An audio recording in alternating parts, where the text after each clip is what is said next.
Тақырып саяхат жайлы, сапар жайлы. Кішігірім. Қайда кетіп жатырмыз? Қайда кеткенде кететін жер көп. Соңғы сапарға дейін біраз сапар жасау болу керек. Өмір бойы жолаушымыз.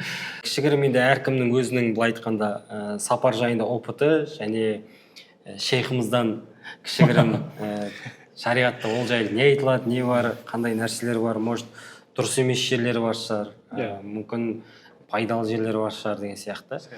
Еркін тақырып, еркін тақырып, ешқандай не жоқ. Олай болса, сөз кезегі сізге. Мақсат біздің ұстазымыз, шейхіміз, Хикмет Тревелдің гиді, ұстазы ортамызда. Одан кейін Сәкен, өзім бауырым, және мен Бақытжан. Ассаламу алейкум. Так, енді жалпы сапар жайлы не айтуға болады? Енді сапар деген білесіздер, жалпы ол шариғатта да көп жерде келеді. Одан кейін жалпы мен пайғамбар саллаллаху алейхи уассалам өмірбаянында көптеген сапарлар болған. Оның ішінде сапардың әлбетте біріншісі пайдасы, одан кейінгі жалпы кейбір қиындықтары туралы.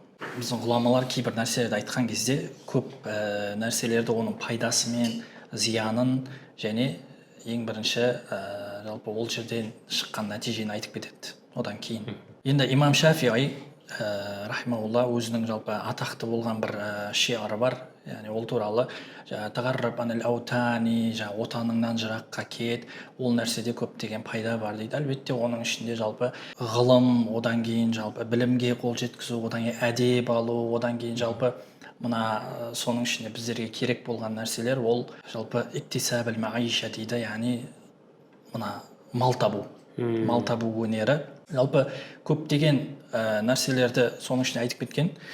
Негізі маған ұнайтыны соның ішінде жалпы сол мәселеге де келеді. Ол имам Байхақидің тағы бір сөзі бар. Сен жолға, яғни иктисабул маиша, жаңағы нан табуға шық дейді жолға. Нан таба алмасаң да ақылмен келесің дейді, басқа ақылмен. Ол мәселеде яғни шынымен де кейбір нәрседе мысалы барасың, бірақ болмай қалса не болады онда?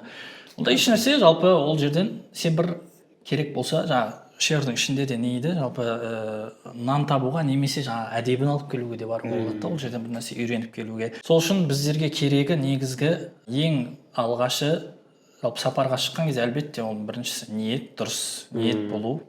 Ниет біз енді білеміз ғой, біздің дінімізде ниет деген бірінші орында. Ниет деген жалпы Алла ризалығы үшін болу керек, және Алла тағала қасиетті Құранда айтады: Аузубиллахи минаш шайтанир ражим.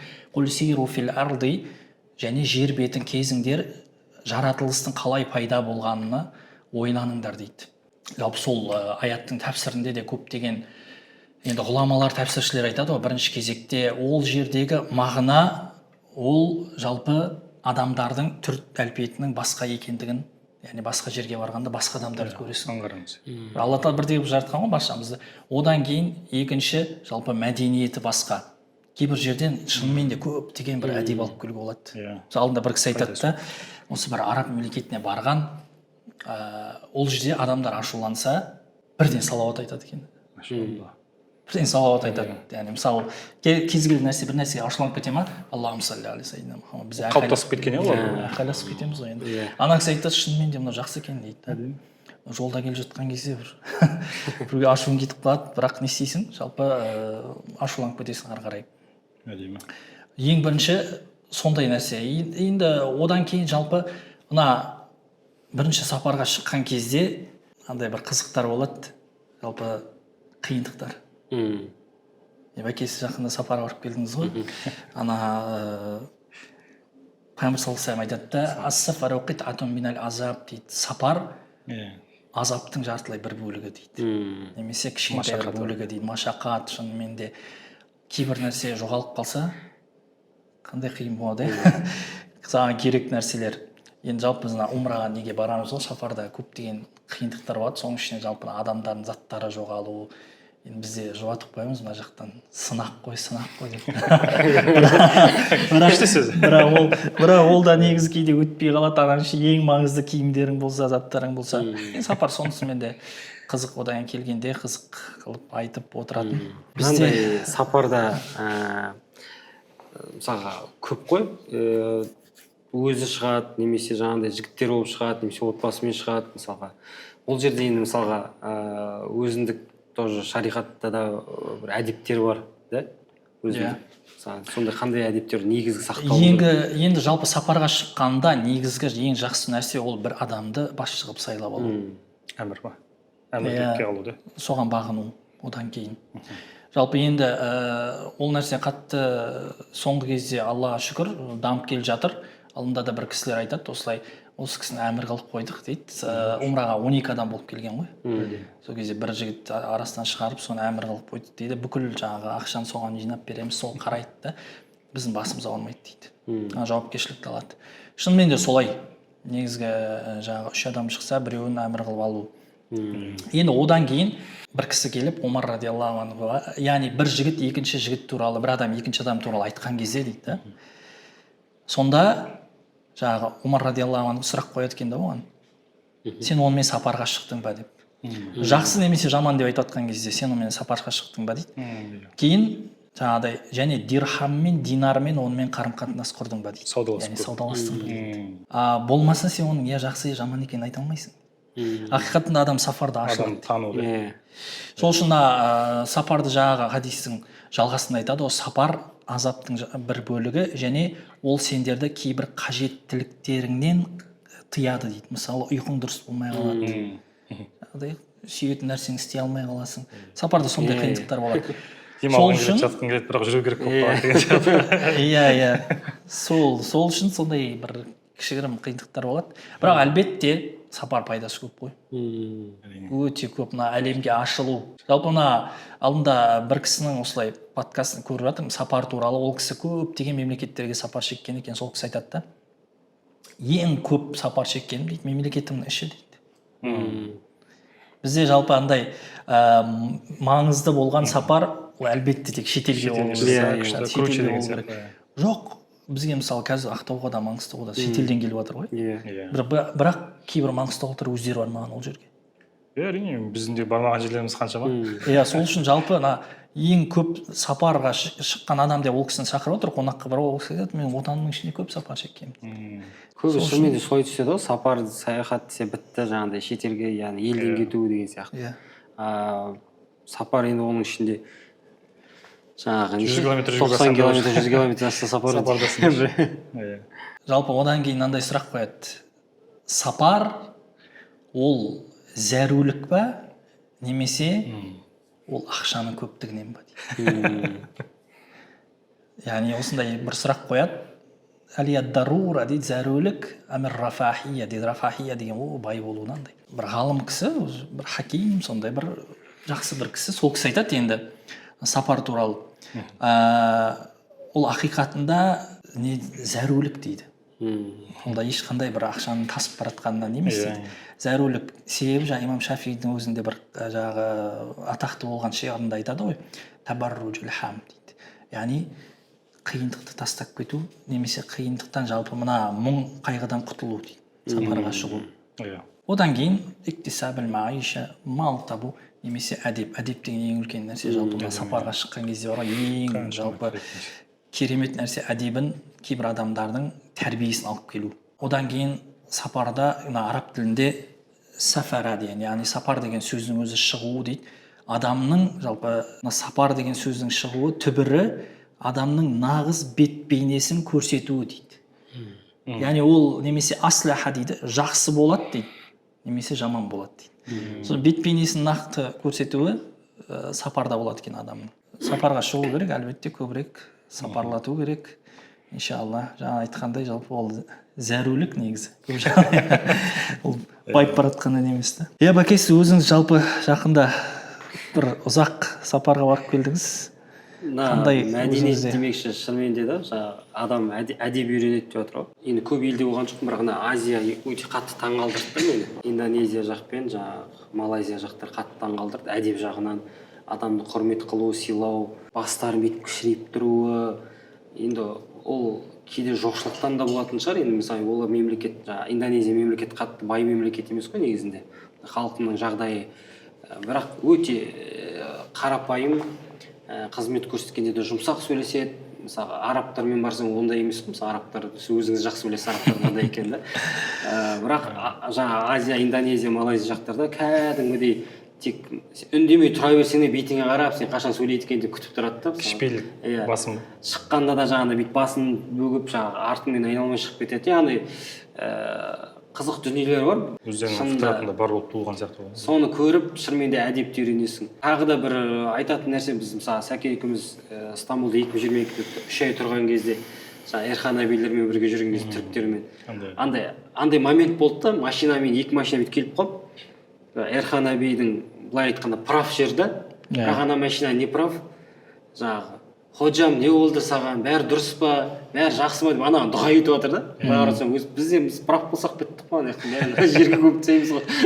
Қақшып тұрып аламыз, байлын жағып тұрып аламыз деген. Көресің де ананың бәрін шынымен де действительно андай өзіңнің жаман мінездеріңді байқайсың да, түзелу керек екен деп ойлайсың ол жақтарын. Иә, шынымен де негізі жаңа арабтар туралы да айтып отырсыз ғой, негізі әр елдің кішігірім іліп алатын жері болады. Енді кейде бізде енді қызметте жүргенде кейде ашуланып қоямыз.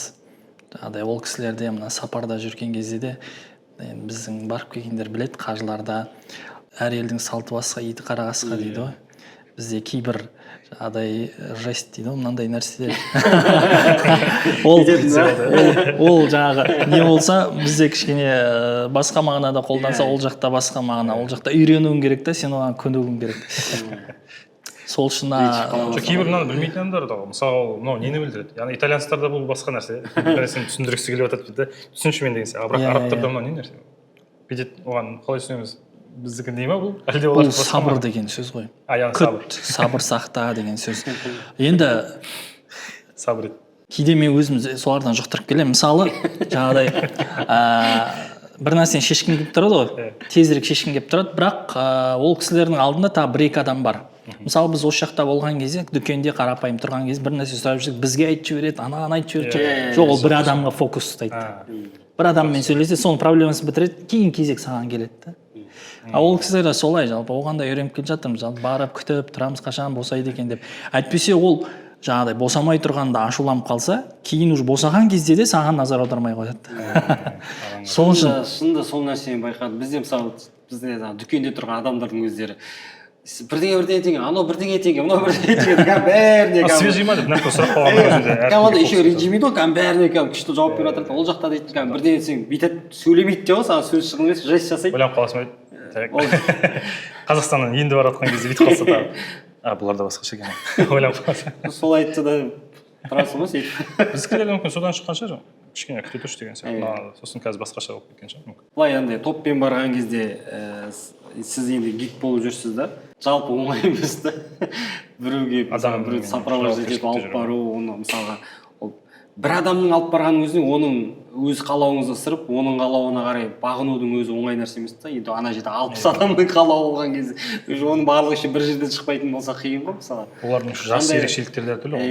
Үлкен кісі, орта жас, бір бала жас. Иә, үлкен кісі, орта жас демекші, ана Мекке мен Мәдинаның арасында автобуста кетіп бара жатамыз ғой. Біреу айтады, кондерді өшір дейді үлкен кісілер. Жастар айтады, арт деген жанып кетті деп бір кезде келіп тұрады. Сол сияқты сапарда кейбір сондай нелер болады. Сол үшін айтамын мен. Бар жатқан кезде үлкен кісілер бар, кішілер бар. Әйтеуір арада түсіну керек бір-бірін да. Одан кейін жаңағы кішкене уступкаға, компромисске бару керек. Жаңағыдай жақсы, онда қазір біз кішкене шыдай тұрайық, ары қарай өзімізбен өзіміз жүреміз ғой десең нормально болып кетті бәрі. Бірақ жалпы сапарда жаңағыдай ғой, адам несі ашылады, нақты бетпен несі. Одан кейін жалпы сапарда болған кезде де мына сапарда жаңағы сабыр сақтау жаман қиын нәрсе. Қиын нәрсе негізі сабыр сақтау бар ғой. Себебі сен өзің басқа елде жүргендіктен, жалпы кейде тілін білмегендіктен, кейде жалпы басқа мәдениетте жүргендіктен, сен мына жақта жаңағыдай ғой, көп нәрсені өзің қалауыңмен істеп қалғансың, ол жақта сен бағынуың керек та. Сабыр сақтауың керек. Айта алмайсың, диктовать ете алмайсың. Мына құқығыңды қорғай алмайсың. сапарға барасың, мына жерде мысалы қазір мына есіктің алдына бір не қойып қойса, ол жерден өтіп кетсе ешкім оған ештеңе демес та. Бірақ ана жақта сен тәртіпке бағынасың ғой. Бір нәрсе қойып қойдың, болды, өтпейсің одан. Сен бағынасың, болды, бітті. Сол үшін ол жақта қатты істейді ондай нәрселер. Бағынбадың ба, сразу келеді да. Шынымен де әр елдің рас қой, мысалы бізде кейбір заңдарды мысалға сен қайсысын бұзуға болады, қайсысын бұзуға болмайды, қай нәрсеге біздің мысалға жаңағы құқық қорғаушылар қайсыған қатты қарайды, қайсысына жай қарайды білесің да, өзіңнің енді жүрген елің болғасын. Ана жақта сен мысалы ойлау мүмкінсің да, өзіңнің еліңдегі түсінікті мына жай қарайтын шығар, на самом деле жоқ, оған ол үлкен штраф. Мысалы ана Сингапурда метрода тамақ жеу кәдімгідей үлкен штраф та, мысалы ол сағыз тастауда үлкен штраф мысалға да. Біздің елде алаңдар жоқ па олардың сонда? Жоқ, метроның ішінде жүретін, жаңағы метроның ішінде тамақ жеуге болмайды, сосын сағыз тастауға болмайды да, например. Біздің елде дейтін сағыз тастау норма ғой, кәдімгі норма болғанда тастай салады ғой кәдімгі. Бере салады. Иә, сондай сияқты нәрселер. Мысалға айтады, жолдан өтуге болмайды дейді да, мысалға. Біздер сөйтіп жаңағы ютубтан көріп алып, енді бір елге баратын кезде дайындаласың ғой алдын ала, несі бар, қандай тақырып. Сөйтіп анау болмайды, мынау болмайды, Сингапурға барып жолдан өтпей пешеход іздеп, бірақ кейбір адамдар бар өтіп кете береді да. Сосын андайға көшесің. Жалпы дұрыс емес қой, бірақ анау істеп жатыр ғой деп сен де істегің келеді. Кейде ерініп қаласың ғой енді былай жүруге да. Сапар дегенде мысалы анандай ғой, сіздердің алғашқы өзіңіздің жауапкершілікті алып шыққан сапарларыңызды естеріңізде ме мысалы? Ең бірінші шыққан кезде жауапкершілікті алып, мен или семьямды алып бара жатырмын, или болмаса достарымды алып бара жатырмын деген сияқты сапарлар кімнің қандай есіне түсетін сияқты? Еске түсіп тұрғандай. Қиын ол енді. Оны еске түсіру ана Түркияға оқуға кеткен кезде, семьяммен кеттім ғой енді, Түркияға оқуға кеткен кезде кішкентай бала бар, білесің ғой енді жаңағы баламен сапарға шығу деген ол сапар емес, ол оның аты басқа. Сервис көрсету 5 жұлдызды деген. Ол деген, иә.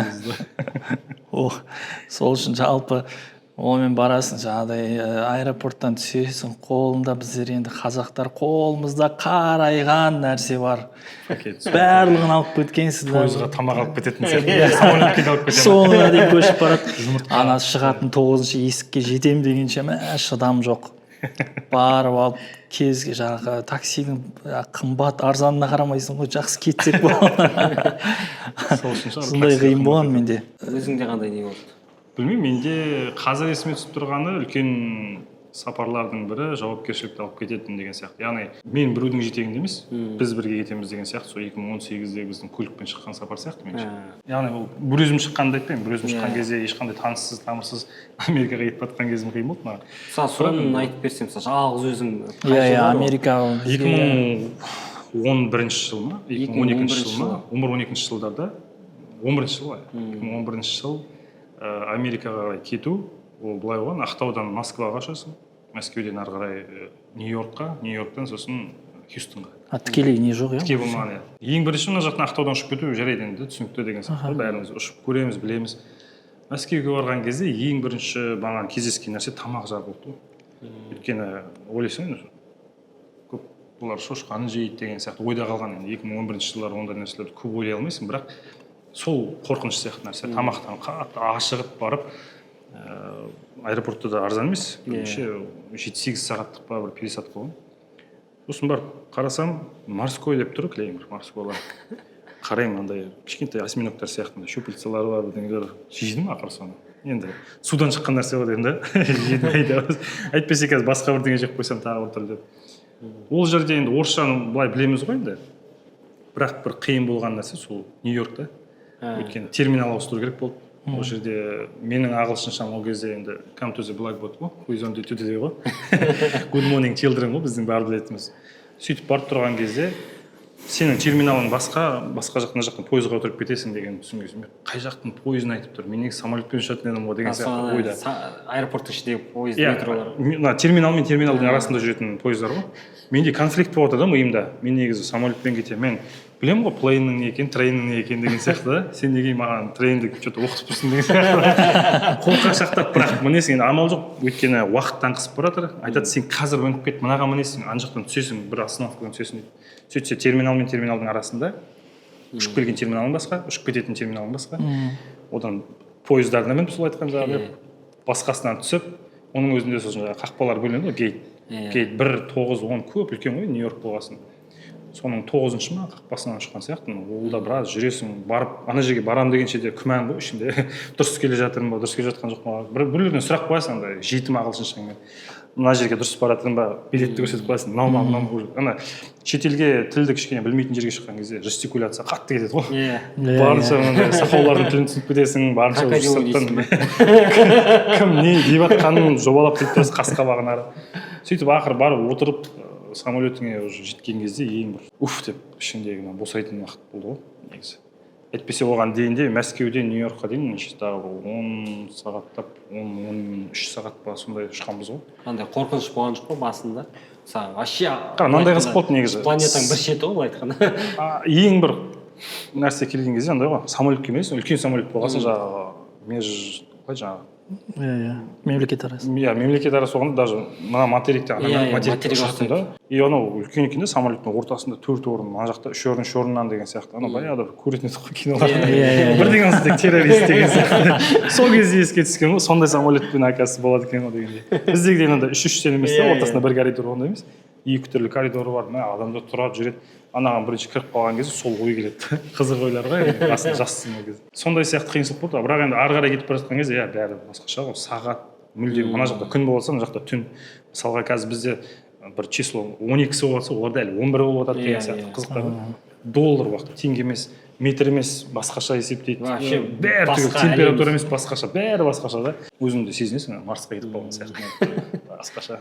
Үйреніп кетесің. Ана сапарға шығып бара жатқан кезде, аэропортқа бара жатқан кезде бір не бола ма, андай қорқыныш сияқты сезім бір нәрсе бола ма? Қорқыныш бір сезім болады, бірақ қорқыныш па, толқыныс па, сондай волнение болады. Сағынышпен араласып кете ма, бір еліңнен кетіп жатқан. Түсініксіз бір сезім болады, соны мен жалпы мына жерден пайда болады да. Мен мысалы сапар пландап жүрген кезде ештеңе болмайды. Міне вот машинамен шығамыз, қазір кетеміз деген уже процесске кіріп жатқан кезде, аэропортқа барып жатқан кезде всегда любой полет болсын, любой бір пойызға мінетін уақыт болсын, бір андай ойлаймын, может ол уақытпен қысылып тұрғасын ба, уақытпен міне мына уақытта бармасаң бітті деген сияқты. Сондай бір моменттерде действительно ол жерде барлығында обострение дейді ғой, барлық сезім оянып сияқты. Мысалға сағынышта болып бара жатады, ауылыңды қимай бара жатасың. Жауапкершілік те бар. Мен қазір мынаның барлығын ұстап реттеуім керек, орын-орнымен беруім керек деген сияқты. Әрі не жаңағыдай толқыныс та бар сияқты. Толқып кішкене қалай болады екен. Біздің елде жаңағы допрос жасайтын бар, тағы ол да ойды тұт. Ол да напряжение бар. Просто дискомфорт тудырады да, действительно. Сен былай айтқанда бала шағамен жүрген кезде артық бір қимыл жасайсың да, былай айтқанда. Ел жұрттар тым жақсы болып кетіп жатса, сен бүйтіп жаңағы мына жаққа жүре қойыңызшы деген сөз ба? Вип құсап па білмеймін. Қызықтар болып тұрады. Негізі сапардағы шынымен де менде бар ғой, әлі күнге дейін болады. Шығып бара жатамыз сапарға, бәрі араласып кетеді ғой. Біртүрлі барады, кетіп бара жатқанға қуанасың, біртүрлі қимастық болады. Сол барған кезде тынышталасың, бірақ ана жаққа қонып қашан орналасасың, вот сол кезде тынышталасың. Бірақ одан оның үстіне жаңағы адамдармен бара жатқан кезде, Түркиядан кешесің, Түркия ары қарай, жаңағы Мединаға, Меккеге барасың. Не болады? Ары қарай барып қонасың ғой, барып орналасасың, бәрі жақсы болады. Мүмкін жауапкершіліктің салмағы шығар үлкен. Сол кезде жеңілдік болады. Сізде ең көп қанша адам алып бардыңыз? Жаңағы хикметпен барған кезде. Жалпы 51 ма сондай адам болған. Жалғыз өзіңіз қызмет қылдыңыз? Алып барған жоқпын, күтіп алдым. Жалғыз өзім. Жалғыз өзім. Ол дәл сол екі топ болған, біреу 50, біреу 51 ма сондай. Бірақ Аллаға шүкір өте берекелі болды. Ол көп. 5 адам алып кетудің өзі қандай да? Мысалы сізде ана бүйтіп Ақтау, Стамбул, мысалға Жидда болсын, Мәдина болсын ұшасыз ғой. Сосын алдында бір рет сізде пересадкіде жаңағы нелермен, сапардағы адамдармен бірге Стамбулдан қыдырамыз деп шықтыңыздар. Әрқайсысы жан жаққа кетті да. И сол моментте мысалы біреу кеш қалып қойса, біреу істесе, ол әркім өзінің жауапкершілігі өзінде ғой, солай ма? Жалпы енді жеке біз енді жауап беретін нәрсеміз ол жаққа барып аман есен жаңағы 30 адам кетіп жатса 30 адам түгел жеткізу, көрсету барлығына бірдей. Енді мысалы бір адам жеке өзі барып үндемей бір жаққа кетіп қалатын болса, онда қиын ол нәрсе. Бірақ оны сен де тауып алуың керек. Аллаға шүкір әлі күнге тауып келе жатырмыз. Бірақ болып жатыр. Себебі бізде жалпы болып жатыр. Кейбір кісілер болады, мысалы шықпайтын есіктен шығып кетеді.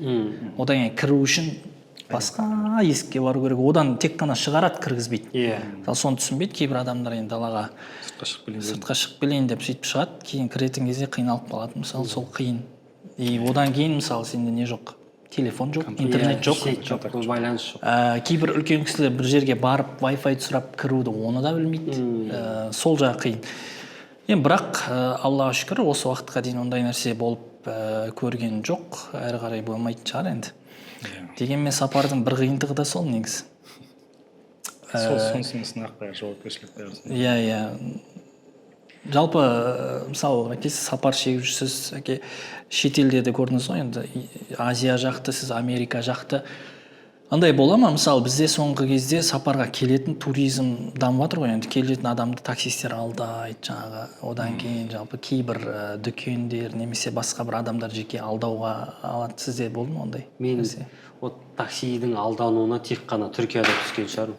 Түркияда? Иә. Мысалға мен Азияда барша классикаға ол. Азияда барша, бірақ мен жеке басым Азияда жолыққан жоқпын. Тіпті біз такси шақырған кезде такси келіп зоопаркке бара жатырдық та, олар зоопарктар енді кәдімгідей күшті ғой. Біздікіндей жаңағыдай темір тор қамып қоймайды, жаңағыдай үлкен зоопарктер. Айтып кетейік, мына жақта зоопарк қолдап жүр екен деп қалар құрсын. Содан сөйтіп зоопаркке келген кезде есігі, мен білмеймін есігін да, енді өмір болмаған жерім ғой. Сол такси түсіп машинадан өзі жан-жақтан сұрастырып, мына есігі қай жерде деп. Сосын бір жерге келді, оның есігі сол жер ме, ол жер емес, өзі де білмейді, тағы да түсіп сұрап, осы жер ма деп, міне осы жер деп, алдынан түсіріп кетті да. Өзі сұрап бәрінен нақты уверен болған кезде түсіп, міне осы жер, есік былай тіке жүресіңдер, былай барыңдар деп сөйтіп. Ал Түркияда даже адресіңді айтып, мен мына жерге баруым керек деп, тіпті сен өзің біліп тұрсаң да осы жер деп лақтырып кетеді ғой, 200 метр жерден, 600 метр жерден жаңағы. Міне бара алмаймын мен деймін. Сөйтіп тастап кетеді да. Мысалы Түркияда тіпті Түркияға барған адамдардың ең ішінде көп алданғандардың көбі сол Түркияда да. Иә. Сізде ол жақтарда ондай мәселе болмаған сияқты, бірақ таксистердің алдауы барлық жерде бар, ол жақта жоқ емес мүлдем. Кішкене жайлап лақтырып кеткісі келіп тұратындар, қоттан бір таяғанап кететін адамдар бар ол жақта да. Ол тіпті мына өзіміздің елімізде де байқалады. Ұшып келіп өзіміз мына аэропорттан, танитын аэропорт, танитын түрлер болып, күнде көріп жүретін адамдар. Қалаға қаншаға апарасыз? 4.000, 5.000 деп тұрады ғой. Көй жоқ деп бүйтіп түріңді местный екенін білдіртіп, сөйтіп батсаң 1000 деп келіп тұрады, 1000 теңге келіп тұрады. Сол сияқты енді білмеймін, қалай 4 есе 5 есе түсіп кететін деген сияқты. Америкада бірақ мен ондаймен кездесіп көрмеген сияқтымын. Кездеспедіңіз ба? Иә, бірден жаңағыдай сақ жүруге тырысасың ба, ешкімге алданбау керек, сен ананы қосып бірден мынаны бүйт, мынаны сөйт деген сияқты, сондай қосып отырасың да. Студентсің ғой өйткені ол кезде.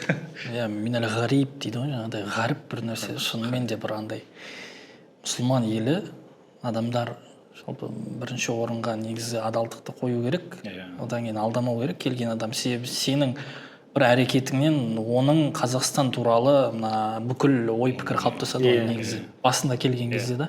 Алда мысалы хабарлардан естіп жатырмыз, келген кезде түседі, жаңағыдай барғанша 200 бір нәрсе доллар алған, келген Алматы аэропортына бір жерге барғанша ондай шыға қоймайтын шығар.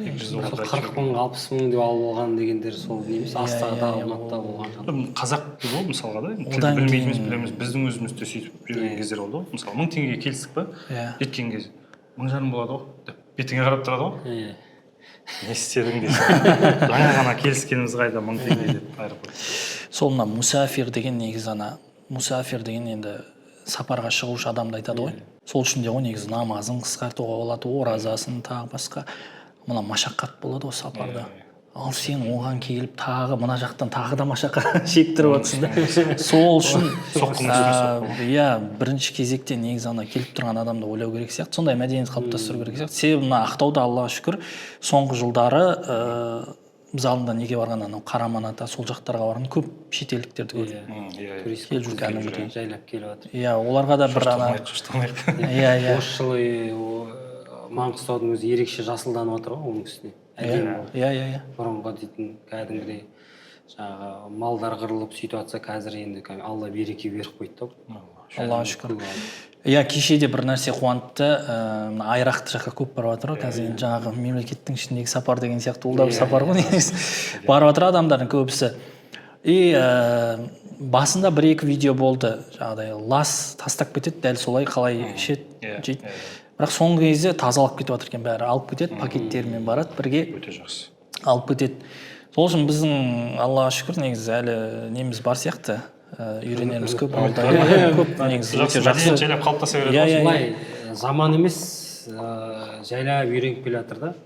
Жайлап енді бірден бәрі жүріп кетпейді. Өзімізде де бойымызда қаншама қателіктер бар да. Сөйтіп жаңағы сияқты ғой, 5 нәрсе алады деген сияқты шынымен әдеп үйренесің да.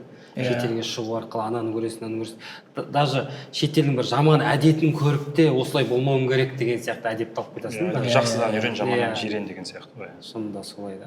Жалпы мынандай сұрақ енді одан кейін сапардан келгенде қандай болып келу керек, немесе не алып келуге болады сапардан? Мысалы, сіз жаңа айттыңыз, әдеп, тағы басқа. Одан кейін адам мысалы кеткен күйі дәл солай болып қайтып келсе, ол сапар қалай сапар болады? Оны сіз жауап берсеңіз. Солай ма? Оны сұралушыдан сұраушы жақсы. Мен жақсы білмеймін. Хадистерде келетін ғой сөйтіп. Солай болды негізі. Жоқ, мына негізі кез келген сапарға шығушы адам білуі керек негізі да. Мысалы сапарға барған кезде шабыт ашылып келе ма? Ондай болады, шабыттан келу. Басқаша болды, шабыт. Бір жаңа тыныс па, екінші деңгей бір нәрсе болады. Шабыт ашылғандай, немесе жасап жатқан жұмысыңды одан әрі көбірек жасасам, одан әрі мүмкіндікті көбірек ұсынсам деген сияқты көзің жанып келеді. Ондай кездер болады әлбетте. Иә, ол сол жаңа сұрайын дегенім, шабыт ашылып келу.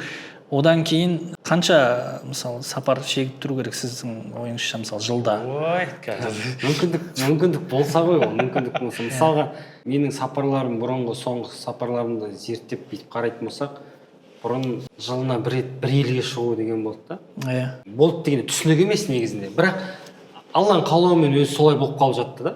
Иә. Мен жоспарламаймын, просто өз Алланың қалауымен бір жерге барайық, давай деген сияқты Стамбулға бір жерге барып келу. Сосын бір жыл болды, сапар шынымен де көйіп кетті. 2023-те деймін. Жаңа аяқ астынан жаңа турфирма хабарласып, онымен умраға барып келу керек болды. Одан кейін өзім Өзбекстанға барып келдім келіншегіммен, кейін 2023-те аяғында жігіттермен болып тағы да жаңағыдай 4 мемлекет көріп, былай айтқанда қосып келдік та бірнеше нені. Сол сапардан кейін былай айтқанда көп жаңағыдай өзің жүріп жоспарлау деген нәрсені практиковать еткесін ба, кішкене қызық болды. Сөйтіп 2024-те жоспарлап жаңағыдай 4 мемлекетті көруіз деп семьямен 2 баламен сол кезде шығып кеттім ғой Малайзияға қарай. Сол қазір енді солмен осы соңғы сапарым арасы 6 ай ма 7 ай болып тұр ғой, бір жылға жетпей. Жылына 2 рет деген. Жылына 2 рет болып кетті. Негізінде жылына 2 рет, егер табыс аз болатын болса, кішкене ауырлау келеді. Басқа да шығын болады, басқа да жаңа нелер болады, сол қиын болады. Егер табыс жақсы болса, әрине ол. Ал жалпы андай бір жылына бір рет шығуым керек дегенде түсінікпен ол ақша жетпей жатқан кез жоқ деп кредит алып или тағы бірдеңе алып кетіп қалу дұрыс емес деп ойлаймын да. Просто миға түсінік қоймау керек. Немесе түсінік қойған жағдайда да ақша жетпей жатыр ма, жарайды, бұл жол шықпай ақ қоярмын деген сияқты бір жұбатуды дұрыс айта білу. Бірақ қарызданып, жаңағыдай өзіңді қиындатып, бір как будто бір сол маңызды нәрсе сияқты оны қуып кетіп, Инстаграмға артық туды қою үшін туды қойып қоятын болды соңғы кезде барған мемлекеттерде. Ондай бар. Ондайлар бар. Сырт жаққа шыққанның бір қызық өзіме ұнайтын нәрсесі, мысалы көп қой енді турфирмалар бар, алып барады. Бірақ маған қызығы турфирма алып барса, былай айтқанда сен жаңағындай бір зат сияқты болып барасың да. Сен алып алады да, міне отельден алып алады. Былай айтқанда миыңды өшіріп тастайсың. Сені біреу жетектеп жүреді да, мында бар, анда бар, мында бар деген сияқты. И өзің даже сапарыңды де пландамайсың, қайда барамын, қай жаққа барамын, ол елге қызығушылық танытпайсың да. А когда өзің ұйымдастырып баратын болсаң, миың дейтін 100% емес, 300-400%-ке жұмыс жасайды да. Қазір элементарно да, аэропортқа келіп тұрсың, аэропорттан гостиницаға немен жетемін деген сұрақ. Такси алдамай ма, мынандай болмай ма деген. Ертедегі андай адамдар айтады ғой, жаңағыдай аңға шыққан садағаты, мысалы найзамен кәдімгі қару жоқ кездерде, андай қазіргі қарулардың жоқ кезінде план құрады. Мысалға жаңағы пілдерді мына жаққа загонять етіп, аппарат түсіреді, құлатады деген сияқты, болмаса киіктерді баяғы уақыттарда аулаған кездерде. Сол сияқты аңға шыққандай бір нәрсе қосылады ғой, инстинкт самосохранения, инстинкт выживания деген сияқты. Адам мысалы даже бейтаныс орманға түсіп қалсаң да ана жерде жылан бар ма басқа бар ма деп мына құлағыңның тыңдауы бөлек болып кетеді, көзіңнің көруі бөлек болып кетеді. Сол сияқты ана жерде миың деген басқаша жұмыс жасап тұрады ғой. Таксимен мына жақта былай қарай бару керекпін, ол жерде түнге қалып қоймау керекпін, түнгі уақыттары бар ғой. Күндіз болу керекпін, андай болу керекпін. Енді әр елдің жаңағыдай мысалы әйел адамдар бөлек нелер бар, пойыздар немесе метролар, ер адамдар бөлек тұратын бар деген сияқты. Соның бәрін ескеріп отыру, мына жақта осылай шығар, мына жақта былай шығар деп миыңды жұмыс жасату осы ең бір қызық жерлер сияқты сапардың. Бір сәт еске түсіп отырды жаңа қиындық демекші. 2020 жылы сәкенмен неге барамыз? Стамбулға, Түркияға барамыз. Ол да қызық болады негізінде. Оның алдында мен жаңа айтқандай 2 жыл ешқайда шықпағанмын ғой. Жалпы өмірімде өзім ең бірінші шетелге 2018 ба 2017-те шығам. Сол шыққаннан кейін Сәкен маған 2020-ның январында өз билет алып тастаған Стамбулға. Түркияға барасың ба дейді да. Мен айттым, сол білмеймін, бармайтын шығармын анау деп. Сосын маған ойында андай блок бар ғой. Шетел деген сияқты. Скриншот жасап жібереді да, туда обратно билет 70 мың теңге деп кетті да. Түркияға. Скат ол кезде 70 мың теңге туда обратно. Еще 2 багажымен. Айтады, барасың ба дейді. Ана 70 мың счетымда бір 101 мың теңге жатыр да сол кезде. Давай барайық деп андай как будто бір оңай сияқты болып кетті. Как будто осы счетымда 100 мың теңгемен Стамбулға барып келу керек сияқты. Болатын сияқты ол көрінді, оңай болып. Давай онда билет алсам алайын деп 70 мыңға билет аламын. Еще Сәкен айтады, гостиница өзім алып қойғанмын, бірге жата береміз дейді да.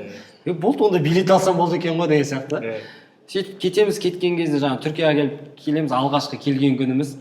Оның алдында мен бір рет болдым, екінші рет Сәкенмен жаңа Түркияға, Стамбулға келдім. Соны жаңа неге барамыз ғой? Каваташтан түсіп қалып, Галатасарай жаққа қарай барадырмыз, жаяу. Бізде әлі не жоқ, ақша жоқ, лира жоқ қолымызда. Сөйтіп кетіп батырмыз.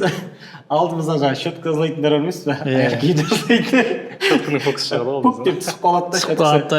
Сәкен бүйтіп алып береді да Сәкен. Сосын анау қойым еді, аяқ киім тазалаймын. Сәкен бүйтіп аяқ киім береді. Сәкен мына жерде. Мен всегда андай оның алдында ең бірінші Стамбулға барған кезде андай гүл сататындар алдады да.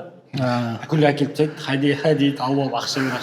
Немесе ана неге құстарға шемішкісін несейді, олар да бүйтіп беріп жібереді. Тегін беріп жатқан шашып өстесің, ақша бер дейді ғой, шаштан қайдан жинап береді соған қайтадан. Сол сөйтіп Сәкенге айттым, че-то ана не то деймін да, аяқ киім. Сосын Сәкен білмеймін, қоймай тұр ғой енді деп. Біз еще айтып қоямыз, ақша жоқ, дым ақша жоқ. Сүрт емесең сүрт деген сияқты. Сөйтіп Сәкен тазалайды, маған келеді, мен айтамын, до конца жоқ деп, сол кезде мен еще аппақ кроссовка, несін тазалайсың оны деймін. Қоймайды жаңағыдай. Сосын бір кезде енді тазалап берді, кетіп батсақ, ақша сұрап қоймайды ғой жаңағы. Бізде ақша жоқ, маған айтып отырсың, доллар бер онда дейді. Доллар бар сендерде. Сондай қызық болған алғашында. Сөйтіп Сәкенмен. Негізі мынандай ғой, ол баяғыдан тараған не ғой. Сол екен ғой. Инстаграмда соңғы уақытта шықты ғой, ол түспейді сияқты енді да. 2021-лерден бастап соны шығарып ескірді, ол да көбісі біледі қазір. Адамдардың көзі ашық. Чат GPT бар қазір. Сұрап алады қазір на месте. Ең болмаса сол контентпен де көріп жатты ғой. Біздер мысалы оны көрдік те, бірақ ешкімге айтқан жоқпыз. Бірақ келесі жылдар ма солар контент болып шықпаса. 2 жылдан чат GPT демекші маңызды нәрсе айтып кетейінші, алдында сізге айттым ба ке. Чат GPT жалпы айтып беретін шығар кейбір нәрселер дұрыс нақты да. Сапарға шыққанда да, бірақ ғибадат болған кезде сапар, яғни Меккеге, Мәдинаға сапар шеккен кезде онда чат GPT ешқандай кітаптағы нәрсені айта алмайтын сияқты. Менде осылай алдында оқиға болды. Бір кісілер жаңағыда ихрамсыз халде чат GPT-ден сұрап Меккеге кіріп умра өтеп болғаннан кейін айтып тұр екен да. Енді мысалы сондай нәрселер оларды қалай білім оқыған, жалпы кітап оқи алатын, немесе бір үлкен ғұламалармен байланысы бар адамнан сұрамай, сондай чат GPT-ден сұрауға болады деген сұрақ та. Қиын негізі ол. Сол үшін жалпы өзіңіз барсаңыз да әлбетте ең бірінші кезекте, жалпы умраға сайын ходым дейді ғой, бірінші кезекте білімді адам болу керек. Ең кемі олмен байланыста отыру керек. Одан кейін жалпы бірінші кезекте ол әлбетте Меккеге баратын кезде. Жақсы, Медина енді барасың да, мысалы ихрам халіне кірмейсің ғой. Барасың да, әйтеуір Мединада отельдің бәрі жақын, Медина жалпы бір орында тұрған, ашық. Бірақ Меккеге барған кезде ол сен бір нәрсеге ережелерге сай болуың керек. Одан кейін мысалы осы былтыр қонақ үйде отырған кезде 4 жігіт кіріп келді, орысша сөйлейтін бір. Астананың жігіттері екен. Сапарға өзіміз шықтық дейді, сайым ходым жаңағы Гуглдан қарап осылай істей бердік дейді. Сөйтсек жаңағыдай біреуі иіссу қолданған, біреу тағы бір нәрсе істеген, жаңағы біреу басын жауып жүрген, біреу жаңағы ішкі киімін шешпеген деген сияқты. Оның барлығы маңызды ғой негізі. Оның бәрі маңызды. Сөйтіп айтып отыр да, сіздермен келе салу керек еді, сіздермен келе салу керек еді. Енді мен ол жерде ешқандай біреуді істегім келіп тұрған жоқ, жалпы бір нәрсеге тартқым келіп тұрған жоқ. Дегенмен бірінші кезекте сол сапар ғой, енді сапардың жақсылығын айтып жатырмын. Бірақ егер жалпы ғибадат болса сапарыңыз, ол Египетке бару емес, ол Түркияға бару емес. Сен мысалы барып эконом жасаймын деп 2 есе кіріп кетуі мүмкін да. Тіпті бүкіл кейбір жаңағы үкімдер бізде барлық нәрсеге қой сою керек, істеле беру керек. Одан біреу тырнағын алады, тағы басқа білмейді. Сол үшін бұл мәселеде, бұл жерге сапар шеккен кезде, бұл қасиетті жерлерге бірінші кезекте мына білімді адамдармен не болу керек, байланыс болу керек. Одан кейін барып, әлбетте, мысалы барып келіп жүргендер бар, Аллаға шүкір, оған ешқандай қарсылық жоқ. Сол енді жаңа сапардан не алып келуге болады деген тақырып қозғалды ғой негізі. Негізі жаңағыдай ғой, мана айтты ғой, жаңа имам Байхақидің сөзі ма, рызықты алыстан талап етіңдер, іздеңдер, тіпті рызық таба алмасаңдар да артық ақыл алып келесіңдер деген. Екінші, одан кейін жаңағыдай Шамсат Тебризи деген кісінің мынандай бір шиары бар екен, ол деген өлең жолдары. Әл-ахам мен сафарил макан дейді, жалпы мекен арасында сапар шеккен кездегі маңызды нәрсе дейді. Бірінші маңызды нәрсе сафару уждани бидахилика, өзіңнің ішкі дүниеңнің, жан дүниеңнің сапар шегуі дейді. Жан дүниеңнің. Ваман нафу битабдилил амакин, жалпы мекенді ауыстыра бергеннен көп пайда жоқ дейді. Ва анта дейді, сен дәл сол күйі қалатын болсаң дейді. Яғни мысалы сапардан келген кезде әлбетте бірінші кезекте бұл енді қатысы бар неге, умраға, жаңағыдай қажылыққа деген сияқты келген кезде, ана умраның да қажылықтың да кейбір жаңағы ғұламалар айтады ғой, бізде қабыл болуының бірден бір белгісі ол адамның кейінгі халінің өзгеруі дейді. Өзгеріс болуы. Мен ойлаймын, жалпы бұл бүкіл сапарларға қатысты деп, себебі аятта айтты, құл сиру фил арды, жалпы жер бетін кезіңдер, одан кейін махлуқат жаратылыстың қалай болғанын қараңдар. Басқа жерлерге барасың, кейбір кезде шынымен де ғой, ой жүгіртесің де шүкір етіп келесің. Бізде көп нәрсе жақсы екен ғой деп келесің. Басқа жерге барасың, біз қалып кеткен екенбіз, о даму керек екен ғой дейсің да. Қамшылық келесің. Сол үшін ол да өзгеріс негізі. Жағы айтады, лайсал хадаф, яғни мақсат тек қана усул жету емес дейді баратын жерге. Мақсат рихла, яғни мына мақсат кезу және көптеген пайда алу. Енді бұл мәселе туралы осылай айтуға болады. Одан кейін негізі мына сапарда жүрген кезде қызықтар көп қой негізі. Соның біреуі, тағы да біреуі жалпы сапардағы сынақтар. Себебі сол күй барып, сол күй қайтып келу, ол бір туризм сияқты жағдай, ол бір жағдай. Жай, бір ешқандай мағынасыз. Мен енді қасиетті жерлерді айтып отырмын, бұл жерде бұл қиын негізі. Аллаға шүкір, соңғы уақытта сапарға шыққанда ең бірінші жалпы умраға барып келушілер көбейді. Көбейді. Бірінші кезекте сол үшін жалпы сапарға шыққанда сынақтарға төзіп кішігірім келу керек, себебі кішкентай бір нәрсе болып қалса бірден айқай шығаруға дайын тұратын кісілер болады. Бірден осылай еді, шарты осылай еді. Ол шешілетін мәселе ғой негізі. Сол үшін сапарда негізі сабырды нені сақтау керек деп ойлаймын. Әлбетте бірінші бір ғұламадан сұраған ғой енді. Мәл айшу дейді. Өмір деген не деп сұрайды. Өмір деген не, мағынасы не өмірдің дейді. Ол кісі айтады, даваран үлбүлдан, ел жерді кезу дейді. Және валиқа әл-ихуан дейді. Бауырлармен отырып әңгімелесу дейді. Не деген еді? Бұл енді біздің тақырыбымызға да келіп тұр, және бізге де келіп тұр. Сол негіз кейде кітап оқуда бір сапар дейді ғой. Ашылады ғой, көп нәрсе аласың да мысалы. Сол үшін кейде енді жалпы көбірек осылай кездесіп әңгімелесіп сапар туралы айтып тұрғанда дұрыс сияқты негізі. Бұл жерде айтты ғой, лиқа әл-ихуан деп тұр ғой, бауырлармен кездесу деп тұр да. Жалпы сіздің бірінші қасиетті сапарларыңыз туралы айтып өтсеңіздер. Алғашқы не ма, умра ма? Иә. Сәкен басасыз, Сәкен қызық. Сәкен қызық. Сен бассайшы маған да маған айтасың Қысқа ғой, иә. Біз екі кішкене сөйлесіп жатқан, мен и так көп сөйлеп жатқан сияқтымын. маған мен сөйлеп жатқан сияқтымын қайда. Мендегі ең алғашқы сапар ол 2000 қай жыл екен 2022 по-моему 2022-нің Рамазан айында болды. Машалла, Рамазанда бірден ана топқа түсе қалдыңыз ба, топ етіп. Сондай болды негізі. Көп адам болды. Мынандай болды ғой, енді осы жерде Рамазан айында, мысалы Рамазанның басында мен олай болады деп ойлаған жоқпын. Рамазанның ортасына келе бергенде, әлде ортасына жақындағанда ма, осы бақытжан екеуміз түнгі уақытта сөйлесіп келе жатамыз, бір жұмысты бітіріп келе жатамыз да, үйіне шығарып салып бара жатқан кезде, әңгімелесіп отқан кезде осындай жарық шамдар бар көшедегі, соларға қараймын да айтамын. Маған Меккенің жарығы нұры сияқты болды, бетіме түсіп тұрған сияқты дедім, көзім бақырайып кетті. Ол да кішкене бір тұрып қалды, депті. Мен Меккеге кетемін дедім ғой. Умра жасаймын. Абдырап жатыр, ақша жоқ, бәрін біліп тұр ғой, енді ақша жоқ, қалай кетер екенсің деген уайымы да тұр ойдым ішінде. Бір жағынан, жақсы дейді. Мен айтамын, мен білмеймін, мен кетемін. Сөйтіп бастадым, ноутбугымды саттым. Оның алдында просто қызық мынада болды ғой, Ерекең бар ғой, Ерболат.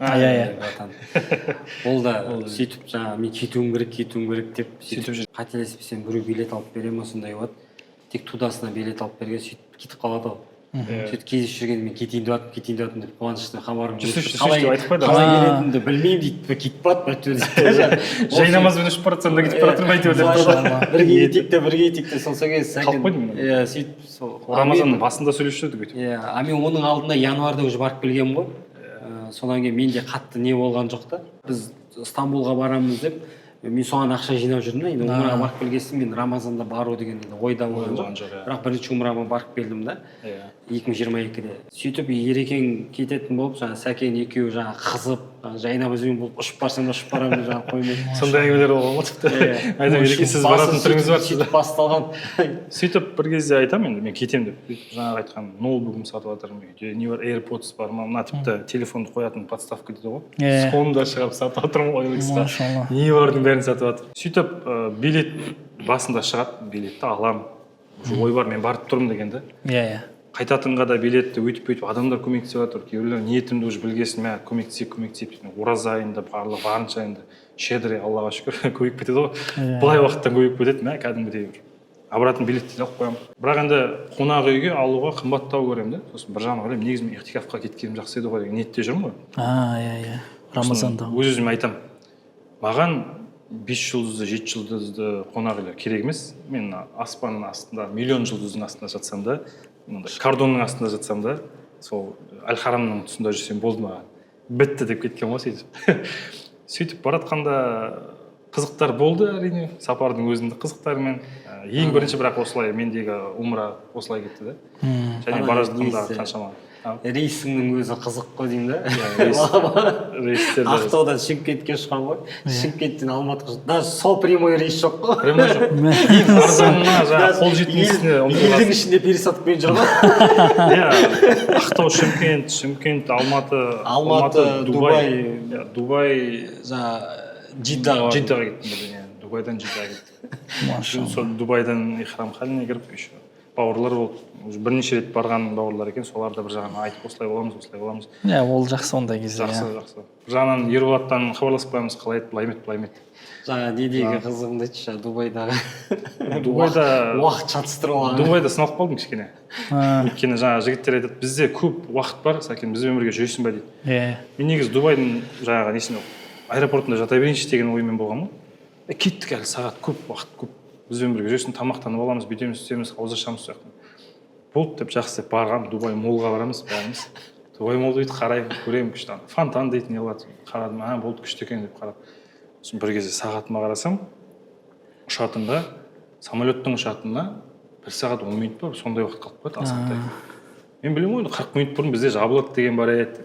Жүгіремін, ана жерден Дубай молдан метроға барудың өзі қаншама эскалатор, терлеп, жүгіріп барып. Жаңағы әлі қасымдағы адамдар ол кезде бір жаққа кетіп қала қойды, намаз оқитын кезде бөлініп кетіп едік, как раз ауыз ашатын уақытында. Келсем жоқ, олар жоқ, не сумкам жоқ. Мына жерде ұстап жүретін сумкам бар ғой. құжаттарым жоқ, тек қана құжаттарым бар қасымда, ана сумкам жоқ, ұстап бардым. Бір рюкзак еді өзі. Жүгіріп асығып қапылып қалдым ау деп бара жатқанда сағатқа қараймын, кішкене негізі 2-3 сағат бар сияқты еді деймін да. Қалай мен ана жерде жүріп дата ол миым ашып кетті ма деген сияқты, тентек болып қалғансың ба дейді ғой. Тентек болып қалдым ба деп ойланасың да.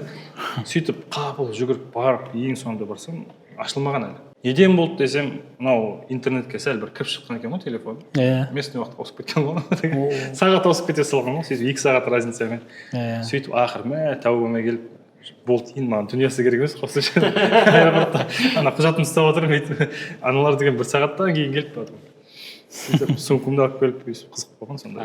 Бір сынағым сол болды. Қызықты. Сенде қалай сенің Бәкесіз. Менің алғашқы сапарым басында 2022-де барған болсам, 2021 жылы жалпы енді карантин шығып жатқан кездер ғой. Карантин басылып жатқан кездер 2021-де яшаған. Оның алдында бір Стамбулға деген бір махаббат болып жүреді да, Стамбулға барып тұрып көрсем бе, шай барып көрейін жүріп, жалпы бір негізі ақша жинап бастағам. Жайлап ақша жинап бастап жүрем. Осы жаздың төңіректерінде ма, бір ой ма, бір өзімен өзі өзгереді. Ол кезде Инстаграмда умраға барып жатыр деген тақырыптың өзі аз жалпы. Қазіргідей емес та. Бір кезде ойым өзгереді ғой, жаңа умраға да. Умраға барғым келіп кетеді былай айтқанда. Сосын енді мен оның алдына келіншегіме жаңағыдай Стамбулға барамын, Стамбулда тұрып көреміз, сөйтіп ақша жиналған ғой. Сосын басында өзім ой келеді, сосын өзім пысықтап аламын бірінші. Өзім миымда кішкене пісіріп ойды не істегесін. Сосын келіншегіме айтамын, давай мына Стамбулға емес, умраға жинейік ақшаны. Умраға барсақ рұқсат емес қой. Қызығы бір енді бұл жерде не үшін бұл әңгіме қылып айтып отырмын. Ол кісіде де сондай ой келген ғой, одновременно біздің ол наоборот қалай айтсам болады екен, жаңағы мен ренжіп қалмай ма деген сияқты да. А мен өзім ойымнан бірінші пісіріп алып, сосын барып біз ниетімді өзгертіп жатырмын, умраға барамыз деген сияқты сөйтіп айтқан кезде ол қуанып кетеді наоборот. Сөйтіп енді жайлап сол кезден бастап ізденіп бастаймын, жаңағы тревелдарға кіріп, анда кіріп бағалар есептейсіз, бағаң жетпейді, жаңағы жинақ қойған ақшаң. Қолымда бір $700 тұр ғой, алар $1001 деген доллардан да. Сөйтіп жинап январ келеді, январда еще не басталып кетеді ғой айтпақшы. Алматыда жаңағы самолеттер жабылып, полный 2020 бардак болып кетеді, неде 2020-де. Ал ол кезде уже мен турфирмаға не беріп қойғам, негізі задаток та былай айтқанда. Задаток беріп қойғам, сол жетпейді ақшам. Сол арада менің балам 9 ай болады, еміп жүрген. Қан кезде үйдегілер негізі айтпай жүрген ғой мен. Бір күн Ерекең дейтін. Қылш еткізіп айта салады ғой, дайындап жүрген да. Соны үйде кішкене қайбай бар. Неге бара жатсың, бала кішкентай ғой, баланы алып кетесің ба, не тастап кетесің ба, баланы алып кетейін десем, ол кезде бала кіргізбейді Әл-Харамға, осындай деген кезде тағы да бір уайым басталды. Біз білмейміз, барып көрмеген жері өмірімізде. Әлі ол кезде еще мен сапарға деген андай нем жоқ, навыктарым жоқ. Жаңағындай тек мында тұрып отырып жүретін. Тәжірибе аз. Тәжірибе өте аз, вообще жоқтың қасы.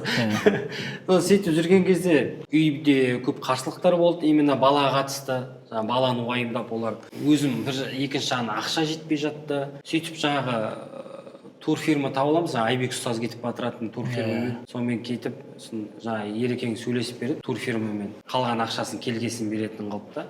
Бір 30% жетпей тұрды, бір 30 ба 20%. Білмеймін. Нақты қазір есімде жоқ суммасы. Бірақ келгенде бере алатын біліп тұрмын, потому что айлықтарым түсу керек, жаңағы договорларым бар, не бар, соны түсу керек, сонымен берем деп. Үйдегілерге айтпай Алматыға кетіп қаламын. Алматыда қайын жұрт бар, қайын жұртқа баратын. Барғаннан кейін, Алматыға барғаннан кейін умраға ұшайын жатқан кезде адам айтам, кетіп бараттым, короче. Қош бол. Әйтеуір айтып баратсыз. Алыстан кеткен кезде керісу дейтін аз болады да. Наоборот, ол кезде жолың болсын, осындай сезіп едім дейді да. Енді аналар біліп қалады ғой, қанша не істесең де. Сөйтіп баланы енеме, атама сол қайын жұртқа тастап, ол кезде 10 айлық 9 айлық па сондай. 9-10 айлық. сөйтіп Мәдинаға келеміз бірінші Доха арқылы. Дохада 7 сағат күтеміз ұйықтамай. Мендегі сынақтар болған сол үй ішімен болды, баламен болды. Сосын келіншегім ауырып қалды. Себебі ол еміз отқасын, бала ембей қалғасын. Ол да ауырады, бала да қиналған. Енеме Алла разы болсын, енем ауырады, көп нәрсені айтпаған ғой. Кейін біліп жатырық та, осы бергілікте біліп жатырық оның үстінде. Бала жаңағы бір күн бойы уайымдатқысы келмеген. Иә, бір күн бойы ембеген. Қарын ашып жылай бергендігі жаңағы қиын болған ол кісілерге де оны. Сөйтіп кейін жаңағындай бутылканы алып еміп бастаған, себебі ол кезде ол бутылканы да ішпейтін еді. Айтқанда балаға біраз қиын болғаны, сосын келіншегіме де қиын болды ол тұста. Жаңағы бәрі айтады ғой, жаңағы Қағбаны көрген кезде қандай сезімде болды. Мен айтамын, мен шоковый сезімде болдым. Неужели мен ана жерде тұрмын деген сияқты. Неужели жеттім деген сияқты. Себебі оның алдында көп нелер естисің ғой, уағыздар. Тіпті билеті алып тұрып, жағдайы болып тұрған, билеті ұша алмай алған, кіре алмай алған, бара алмай алған деген сияқты. Сосын бізде тағы бір напряжение болған, карантиннің уақыты. Бізде мына нусук дейді ғой қазір. Сол кезде нусук ең шығып жатқан кезде нусукпен кіру, даже Мәдинаның шарбағы бар емес пе, жаңағы заборы. Соның өзіне нусукпен кіресің ғой жаңағы. Бұл кезде сол территорияға нусукпен кіресің, QR-ыңды көрсетесің, одан кейін мешітке тағы немен кіресің.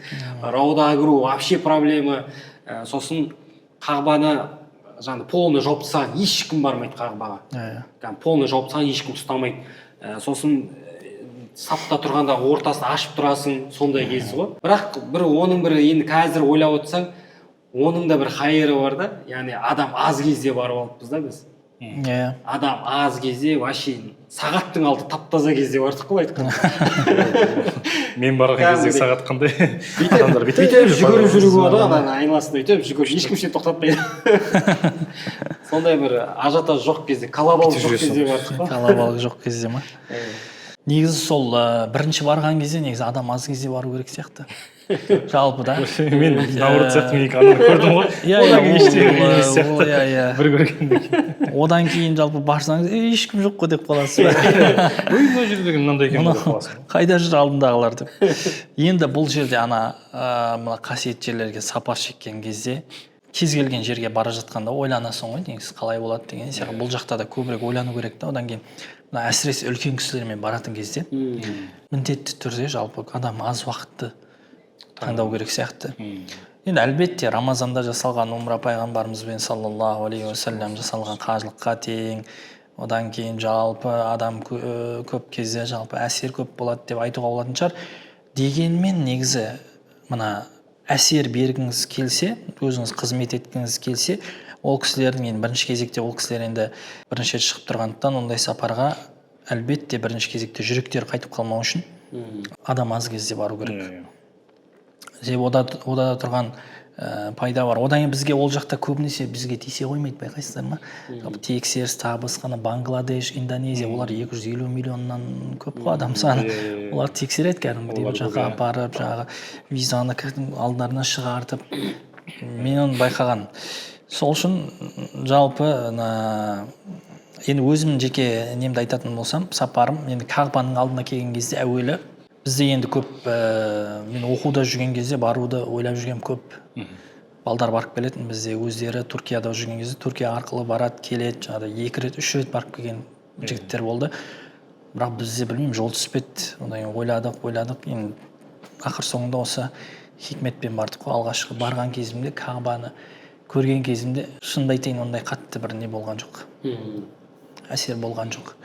Дегенмен барған кезде андай болды менде, Алла субхана тағала шақырып тұрған сияқты. Көбірек. Жалпы әлі де көбірек келетін сияқтымын. Шынымен де сондай болды. Одан кейін бара бердік. Әлі күнге дейін жалпы мына қажылармен жүрген кезде ең маңызды сұрақ ол қанша рет умраға келдіңіз деп сұрайды. Мен білмеймін, санаған жоқпын. Одан кейін барып жатырмыз ғой, осы тұрақты түрде. Енді Алланың қалауымен сол жолы үлкен қажылыққа да бардық. Алла бұйырып. Сол енді бұл сапарда мен бір ұққан нәрсем көп көретін, жаңа айтып отырмыз, кейбір жерлерге барғанда шүкір етесің, кейбір жерлерге барғанда жалпы таңғаласың деп. Барған кезде негізі мына нені өшіру керек. Сын тағы басқа нәрсені да.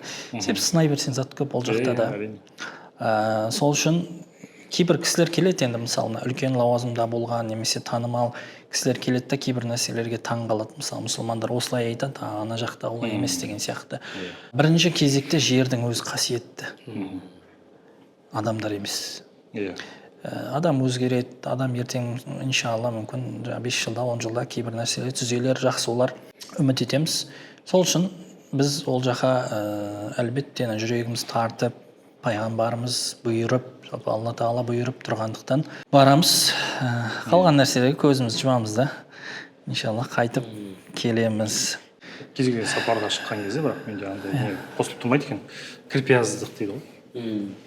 Бәрі кете берген сапар жетуіміз керек па, жетуіміз керек бір қарның аш болып қалады, ұйқың қанбай қалады, жүгің ауыр болып кетеді, басқа болып кетеді, салпақтап әйтеуір жетесің бір деген ғой. Мейлі деп ондай каприз дейді ғой жаңағы, ондай нәрселер басында мысалы менде болғанда, мен жеке өзімде, жеке басымда дейінші. Бірақ мына жаңа әдеп үйренеді демекші, сапар шығып көп заттар норма сияқты нәрсе қабылдаған кезде сен сосын көп нәрсені жалпы настрой, яғни алғашқы сен өзің миыңды қалай настрой жасайсың, соған байланысты ожидание. Стамбулға барып келдің делік те. Сен егер ниетің Стамбулдан соның бір жаман жерлерін көріп берейінші дейтін болсаң, сен тек қана жаман жер көресің да. Көресің. Ал жоқ, жаңағыдай қызық көрейік, адамдармен не жаңағы күшті ғой деген сияқты жаңағы позитивный нәрсе настройың барса, адам позитив көреді да. Мысалы мынандай случайлар көп болады да сапарда жүрген кезде. Мысалы мен өзім эксперимент жасағанды ұнатпаймын именно тамаққа да. Мысалы бір жерге келдік, тамақ алайын деп жатырық та, мен алам ба, білетін тамақ жеймін да, болды. Мен андай именно тамақ келген эксперимент деген нәрсені ұнатпаймын. Шекарадан шықпайсыз. Сол бір бар нәрсе бар. Не күтіп тұрған біреулер ол мына жеп жүрік қой елде де дейді да. Сосын басқа тамақ заказ етіп бір маяқтың тамақ. Енді оны алып келеді, жеген кезде ой ұнаған жоқ дейді. Енді жемеді енді ұнамаса жейсің. Сен не күттің деген сияқты. Қызықтандай. Оған еще ұнау керек, еще басқа зат жеу керек та. Ол басқа әлем, ол басқа не, сен оның аузындағы рецепторлар басқаша жұмыс жасайды. Ол үшін дегустацияға кіріп шығу керек. Сосын жеп алды. Қой ұнаған жоқ, өзіміздің бірдеңе жетпейді. Енді өзіміздіңге ұқсайтын бірдеңе жемейсің ба деген сияқты. Малайзияда жаңағы халал сертификаты бар, малайзийский сертификаты бар, жаңағындай немен. Оларда бүткіл затқа сертификат бар екен жалпы.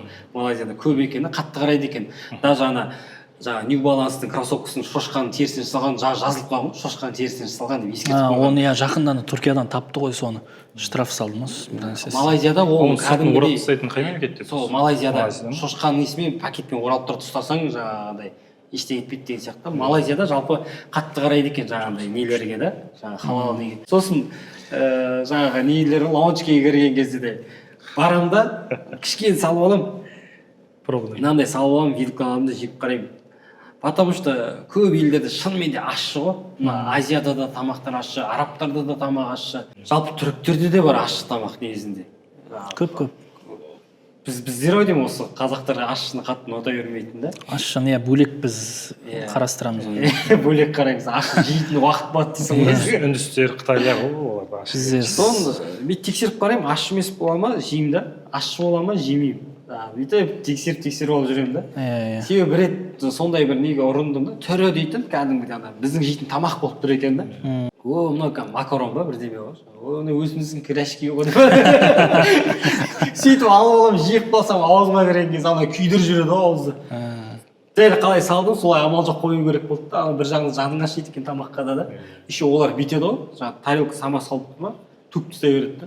Даже сен кекс әкеліп қойды ғой. Да жемеген ұстамаған ғой, лақтырып тастай береді. Ысырап дейсіз ғой. Жұмыртқаны алып келсең де лақтырып тастайды. Мына бізде барған кезде біздің сапарға шыққан кезімізде өзіміздің қазақ екенімізді қатты білмедік. Асхана ғой негізі. Толтырып алам. Мен өзімде де бар ол нәрсе. Толтырып аламыз да бәрі кетіп қалатын сияқты, бір алып кететін сияқты. Толтырып аламыз, басқаларды көресің, андай мәдениетті бір күшті кішкентайдан салған. Ол нәрсені де негізі жұқтырып келе жатырмыз. Соңғы кезде жаңағы әдеп алып келесің демекші, шынымен де сол нәрседеміз әлі әдеп алып жүрміз. Андай мысалға менде кейде болады, лаунж-кейлерден аласың ғой, тоже толтырып аласың. Бірақ есеп андай болады да, мен қазір мынаны жеймін, шамамен 12-13 сағатқа дейін тамақтанбай жүремін деген запасация дейді ғой. Сондай запаспен ұрып аламын. Және ұшқан кезде 5 сағаттап, 6 сағат, 7 сағаттап ұшасың ғой, сол кезде ұшақта отырғанда қарным ашып отыр деген сезім болмайды. жаңағы жетім отырсап деп отырасың, қанағаттанып отырасың. жақсы екен ол. Бірақ острый болса бірақ сен жей бересің ғой. Жей бер. Иә, сен острый тамақ мен жей алмаймын ғой, острый тамақ. Ар жағынан сүт тұрып жібересің, сүтпен Острый тамақ жесең бітті ғой. нормализация. Кетесің ғой. Имам Шафиғи 5 нәрсені айтты деді ғой. Тафарруджул хам, тафарруж хам, жаңағы қайғы мұңнан арылу, актисабул маиша, жалпы мына пайда табу, одан ілім, жалпы ілім алу, әдеп, одан кейін сұхбатун мәжид. Сұхбат, жалпы сұхбатун деген басқа адамдармен қарым қатынасқа түсу. Сол жақтың адамдармен. Иә, әдемі. Кейбір жаңағы кісілер болады да шынымен де ана мемлекетке ғашық болып қаласың соның себебі. Барлық адамдар. Барлық әдемімен де мысалы кеше айтып отырсыз ғой бәке, келіп күтіп алды жаңағы. Қарап отырсаңыз сіздің ешкім емессіз деп мысалы айтқанда да. Келіп күтіп алып жаңа асты үстіңе түсіп саған жердің ең күштісін айтып әдемісін айтып. Менде де ондай болған. Жақсысын айтып саған нұсқап тұрады да, сен былай қарағанда ол саған ол нәрсеге міндетті емес. Иә, ешқандай да. Нәрсеге бірақ ар жағындағы тәрбие өте әдемі да. И сен соны қайталағың келеді басқа адамға. Істегің келеді. Қайталағың келеді. Менде солай болады. Енді Аллаға шүкір, енді сол да бір неден алып келген жаңағы сапардан алып келетін бір пайдамыз ғой енді. Бізде уақыт дейтін Уақыт, мен бір түсініп отырмын, енді эксперимент ретінде ғой. Жалпы бір түсінгенім басқа тақырыпты айтпай-ақ жай ғана сапар ретінде бөлім қылып шығара беруге де болады екен да. Таза тек сапар ретінде. Күшті. Саяхат сапар ретінде сол бағыттағы және соның өзі біразат өзгертеді да. Мүмкін өзіміздің елімізге алып келетін жақсы нәрселер, өзіміздің мәдениетімізге, әдебімізге алып келетін жақсы нәрселер, сондай-ақ басқа елдерге барған кезде қандай нәрседен сақ болу керек деген сияқты. Енді эксперимент ретінде болды. Егер ұнап жатса, дәл осылай шариғат тұрғыда қарап, және былай дүниеви тұрғыда қарап, былай бір әдемі не жасауға болады екен деп ой түйдім. Сіздер не ойлайсыздар? Бұл жерде мен бір байқағаным бар ғой, айтып жіберейін ба? Мына жерде кофенің орны бос тұр екен дедім. Мына жерде жарнаманың орны бос тұр екен дедім. Егер де енді басымызға да мысалға киюге болады сіздердің кеп барыңызды деген сияқты. Осындай нәрсені байқап қалып тұрмын. Иә, неғылса құлақтарыңызға алтын сырға деймін, не ғой. Сол сияқты ғой, ести жүріңіздер, біле жүріңіздер деген сияқты. Және де бұл тақырыптар қызық болса, бөлісіңіздер, және де астына комментарий жазыңыздар. Бізге бұл қызық деп ойлаймын, сізге де сол. Алла разы болсын, негізі керемет сұхбат болды. Барынша енді бірінші рет болғаннан кейін кейбір қателіктер кететін шығар. Одан кейін жаңағы айтқанымыздай жаңағы бір ғалымның сөзі бар.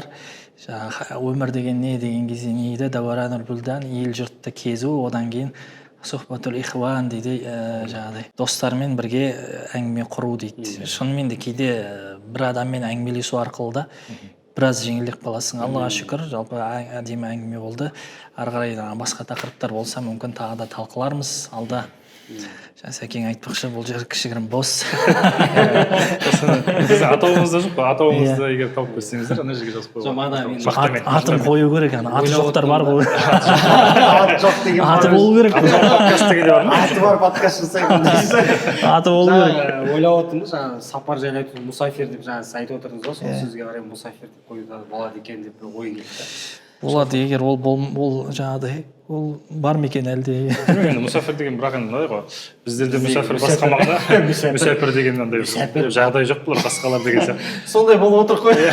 Енді бірақ енді оның да жаңағы сапардағы адамға қатысы бар нәрсе ғой. Біреу басқаша сөз. Бірақ енді осының мүмкін шарықтап тұрса, айтып түсіндірсек, иә, мұсафир деген таңдауда да болатын шығар. Иә, мына жерде мынандай спонсор тұрса, гүл қоя аламыз, гүл не алатындар болса. Бір планшет емес, үшеуі тұрса. Үш планшет қоя аламыз деген сияқты. Ешқандай дайындықсыз болды. Ешқандай дайындық, алдын ала сұрақ жасаған жоқпыз. Жай просто көрейік деп, мына фотохабқа көп рахмет, және біздің Қожекеңге рахмет. Мына клем болмаса мына жер вообще пустой ғой. Әрлеп қойған Қожекеңге рахмет. Жаңағыдай жарықтардың да қате болуы бар, бұл жерде камералардың тұрысы да қате болып тұр. Енді ол жерде қазір видеографтар сынап бастауы мүмкін. Спонтанно ғой. Бұл жерде және петличный микрофон жазып тұр, подкаст микрофон жоқ. Иә, біз мынандай нәрсе, осымен тоқтатайық. Жалпы осы күнге дейін бірдеңе істейік деген нәрсе болады да. Иә, идеализировать ету всегда қиындық қалып келе береді да. Себебі микрофон жоқ қой, әдемі стол жоқ қой, анау жоқ қой, мынау жоқ қой деп сөйтіп ештеңе істелмейді. Сол кеше шейхпен сөйлесіп отырған кезде бармен базар айтамын ғой, бірдеңе түсіріп көрейік, жобалап болса болады, болмаса болмайды, көреміз. Жаңағы қатесі болса қатесімен бірге деген сияқты сөйтіп Сәкен қолдап шықты. сөйтіп міне осылай жиналып қалдық жігіттердің қолдауымен, Алла разы болсын. Сондықтан бұл подкастты қатты сынай көрмеңіздер. Самое главное, құлақтарыңызға звук естіліп тұрса болды. Біздің түріміз маңызды емес. кішігірім сапар туралы пайда алсаңыз, әйтеуір жалпы сапарға шығатын кезде, онда соның өзі бір олжа, иншалла. Болды. Все. Жақсы. Алла разы болсын баршаңызға. Ассалаумағалейкум.